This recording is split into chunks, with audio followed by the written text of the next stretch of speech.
দুটো দেবে? আমাকে হনুমান যেখানে বললো দুটো দেবে তোকে, কিন্তু কালকে নয়, দুদিন অপেক্ষা করতে হবে। হ্যাঁ কিন্তু কিন্তু যদি আমি ঘুম থেকে উঠি আর আর জানলায় দেখবো যে সকাল হয়ে গেছে, দিয়ে বালিশটা তুলে দেখবো যে সাথে ক্যান্ডি আছে, না, তাহলে ছাতা কিন্তু এখনই হনুমান বললাম তো 10 বার ঘুম ভাঙতে হবে। দাঁড়া, ঠিক আছে আমি বুঝেছি। বুঝেছো তো? হ্যাঁ দাঁড়াও আমি বলছি। আমাকে অনেকক্ষণ ঘুমাতে হবে, অনেকক্ষণ এখানে ঘুমাতে হবে। তারপর যখন অনেক বেলা হয়ে যাবে, সকাল হবে, তারপর দেখবো যে ও দিয়ে দিয়েছে। একদম।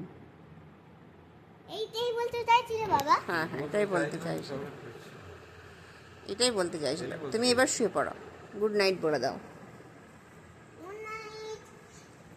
দেখি কেমন হয়েছে, দেখি না। তো ভিডিওটা